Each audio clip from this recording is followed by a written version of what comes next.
up here on the Now, horns and humans. Now, doctors say these x-rays are proof that it's happening. How phone use is changing some people's bones. And a 4-day week sounds pretty good, right?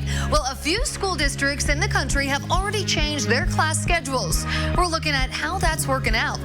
Also, we're seeing this everywhere these days. Impossible Meat. It's marketed as a plant-based burger option. And as more people order it, we check out what it's really made of.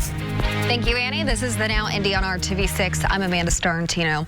The rain keeps pounding down on central Indiana, and it's causing major problems. Now, this is the viral post that is showing the issue farmers all across central Indiana are dealing with right now. And you can see the tall corn stalks last year barely sprouting this year in these side-by-side pictures from Putnam County. Working for you, our Aaron Lish finds out what this means for local farmers and for you.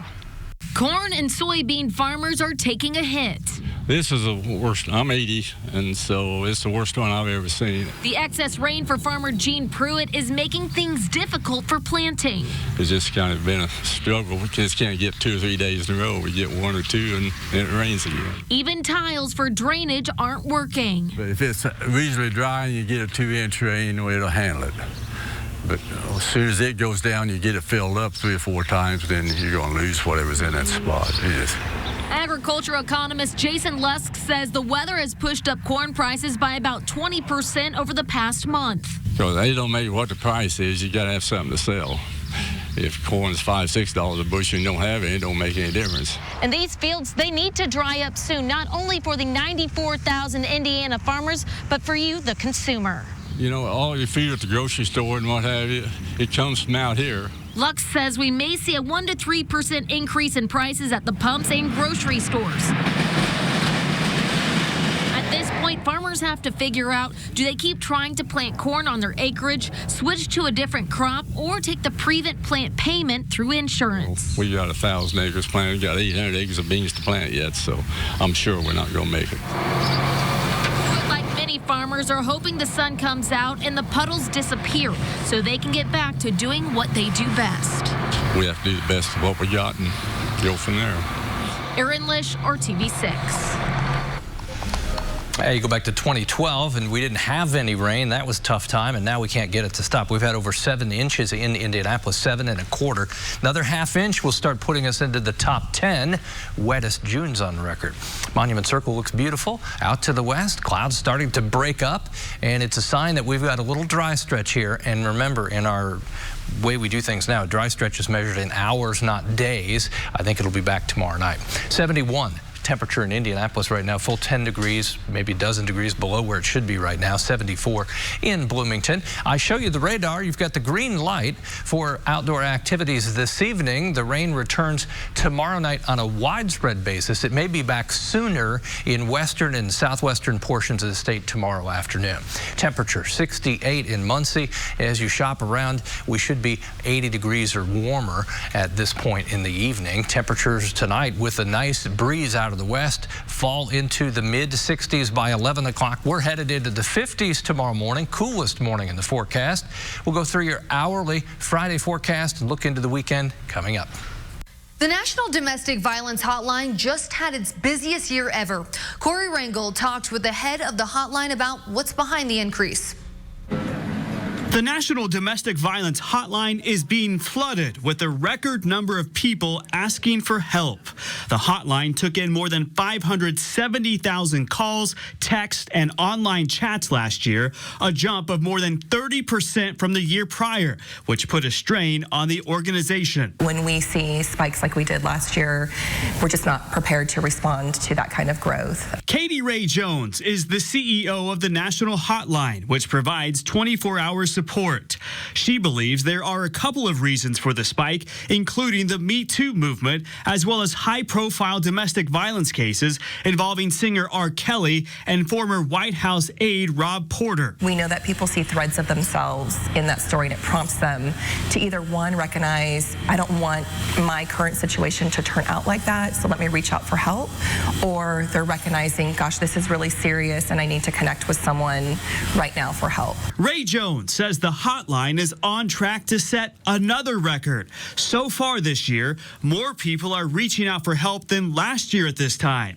The hotline is federally funded, which is why she came to D.C. to talk with members of Congress. We did a congressional briefing to highlight the increase in volume that we've received, as well as we answered our 5 millionth contact several weeks ago, and we wanted to illustrate and commemorate that bittersweet moment for the organization and recognize that there's 5 million reasons that we still exist and need to continue to do more. In Washington, D.C., I'm Corey Rangel reporting. Thanks, Corey.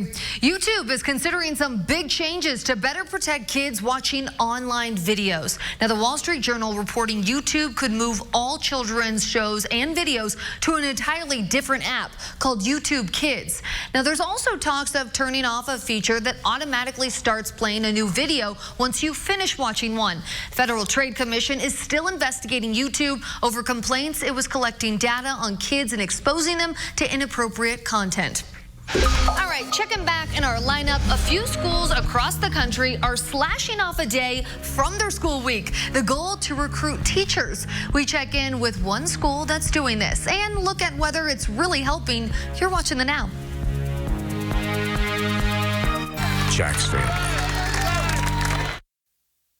Welcome back to The Now Indy on RTV6. One man is dead and another is in critical condition after a shooting on the west side, and police are still trying to figure out exactly what happened. The shooting happened just after 2:30 this morning on West 29th Street near Riverside Golf Course. IMPD says medics rushed both men who had been shot to a local hospital. One of the men was pronounced dead, and again, the other man remains in critical condition. Marion County Coroner's Office just identified the man who died as 23-year-old Aaron Cooper. Police have not said anything about what may have led to the gunfire. If you have information, police say you should call Crime Stoppers at 317-262-TIPS. The 4-day school week is now gaining more traction in some metro areas. Chris Welch visited the largest school district that's trying it to find out how the first year went. Brother and sister Paul and Angelica Gallegos spent a lot more time together this past year. That's because their school district, 27J in this suburb of Denver, last year switched to a 4-day school week. I was a little freaked out. Their mom, Crystal, had to convince her employer to let her work from home. I like it, but that's because I get to spend time with my kids. So every Monday, they've come here to a local state park where the kids can volunteer. We feed the animals, we feed the birds, and then on certain days we take kids on trail walks. So overall, would you rather keep it this way or go back to the old way? Go back to the old way. Yeah, I'd rather have school Mondays than stay an extra hour. See, to make their weeks shorter, the other 4 days have to be longer. And then there's homework. This year we did almost 2 hours of homework a night, and then she plays softball. And so that on top of practice, it was just a lot for her this year. District Superintendent Chris Fiddler says the biggest reason for the change was to attract more qualified teacher applicants.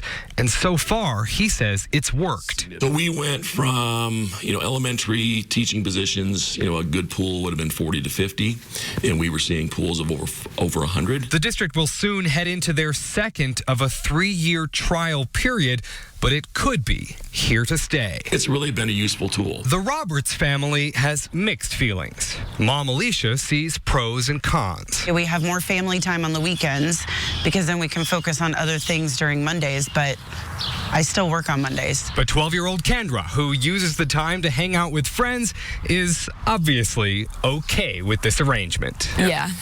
You can't stop smiling. For parents concerned about childcare, the district offers daycare for $30 every Monday. Reporting in Brighton, Colorado, I'm Chris Welch.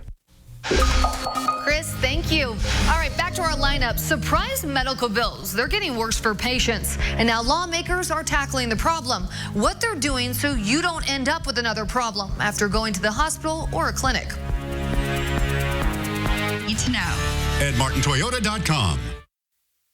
There's a big revelation surrounding workers who helped at the World Trade Center. That tops our Now news feed. A new study has found a link between getting prostate cancer and the toxic dust that was kicked up after the attack. Researchers did tests on both humans and rats and found similar results. Doctors are issuing a new warning about vaping. This comes after the family of a Nevada teen says an e-cigarette exploded in his mouth. The teen's jaw was left fractured. One part was even missing.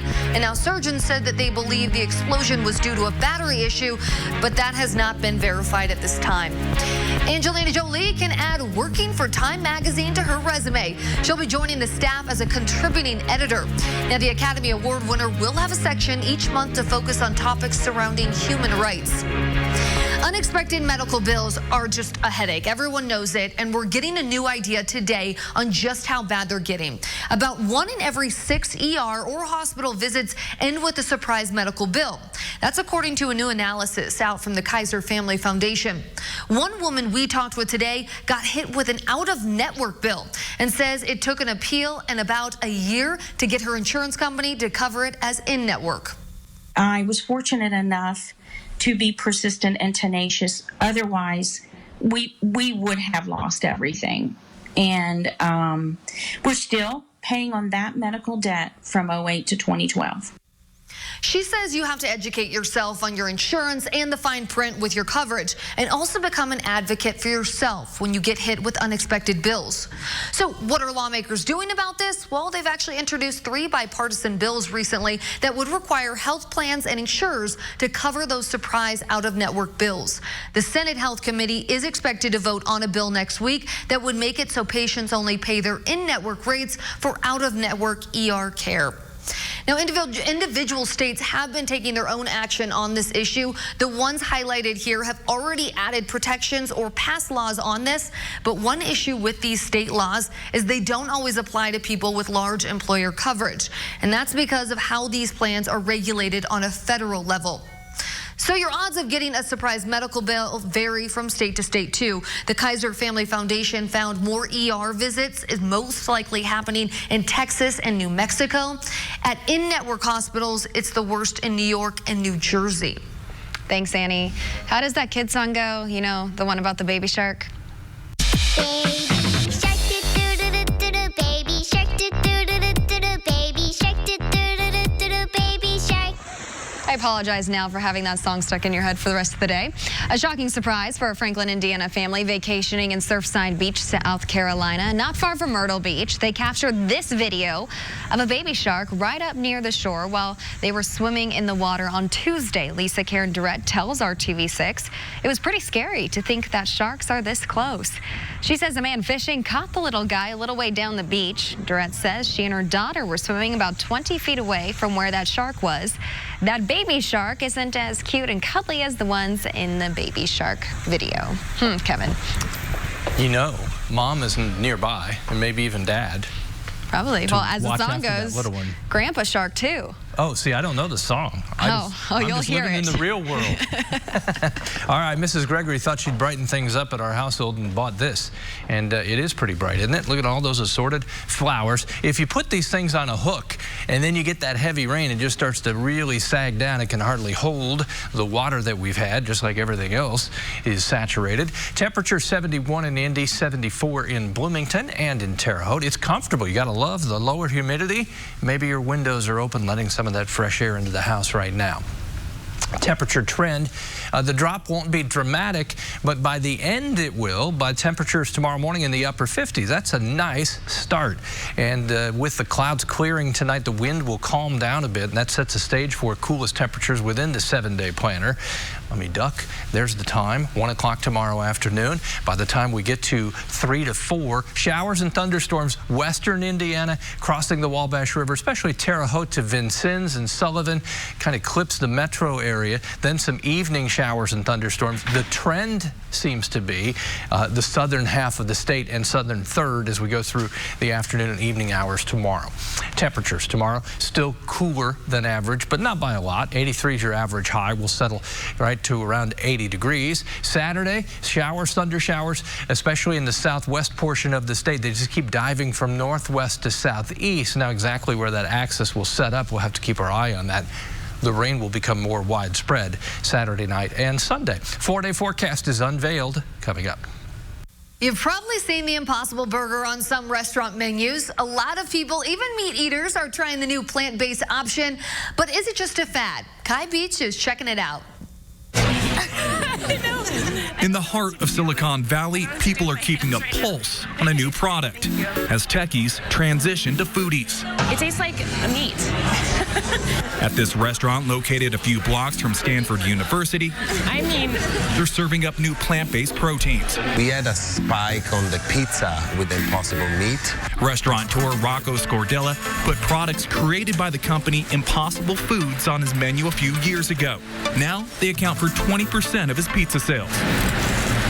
I think it's as close as you can get. That's why I think a lot of meat eaters, when they taste it, they're like, oh, wow, this is really close to real meat. And that's the idea behind Impossible Foods, one of the top plant-based protein companies in the country. They gave us an all-access inside look at their lab, showing us the science of turning plants into these meaty-tasting patties. So the Impossible Burger is made of actually just 4 really simple categories of ingredients. We have proteins, our nutrients, which generate flavor. We have our binders, and we have fat. And this blood red liquid hemoglobin, or heme. Heme is what makes meat taste like meat. You think it's going to take over the burger world? Yeah, absolutely. I think we will look back and say, I can't believe we ever used to eat meat from animals. And some, well, they just can't believe the sales Impossible Foods is racking up. This food tech startup was founded by a Stanford biochemistry professor and a team of scientists back in 2011. After studying meat at the molecular level, they launched Impossible Burger 2.0 in 2014, and the sales have skyrocketed. Since then, we have grown from about 5,000 restaurants in January 2019 to now more than 9,000 restaurants that are serving the Impossible Burger, including some of the biggest fast food franchises in the world. Just in the past 6 weeks, you've seen both Burger King and Little Caesars jump on this trend. So it sounds like when it comes to sales, you guys are absolutely crushing it right now. But is this just a fad, or can you sustain this? This is unquestionably not a fad. When you look at demand, it's definitely across all categories. David Lippman, Impossible Foods Chief Science Officer, claims his team's plant-based foods are better for your health and the environment. But cattle rancher Joe Morris thinks those claims are just a bunch of nonsense. Morris's family business, T.O. Cattle Company, is one of California's oldest beef companies, dating back to the gold rush era. And he believes in tradition over technology. The people who are doing the plant-based proteins are doing it with good intentions. But there's a failure to understand the ecology of, just ecology, and they really don't know much about agriculture. But when it comes to customers, beauty is in the eye of the beholder. I could hardly tell it wasn't a regular beef patty. I'm Kai Beach reporting. Thanks, Kai. Well, there's a common misconception in the workplace. People who take breaks don't work as hard as people who never leave their desk. Hygiene products company Torque found that more than 1/3 of people don't feel encouraged to take a lunch break. And there's a stigma attached to it. Nearly 1/4 of bosses say they saw employees who took regular lunch breaks as less hardworking. Chaining yourself to your desk can cause you to be less productive, more stressed, and get burned out. Taking a break can actually promote a creativity boost. You sort of shake off work for the moment. You have some enjoyment, whether you go outside to meet a friend in the park or whether you go to a restaurant. But the idea is like you're powering down away from electronics and you're taking a break. Another reason you should take the break, most states or businesses don't pay you for your lunch break time. So if you never leave, that could be like working about 250 hours of free time a year. All right, finally in our lineup, take a look at these x-rays. Doctors say those are horns growing on humans. Next, researchers explain how our phone use is changing our bodies.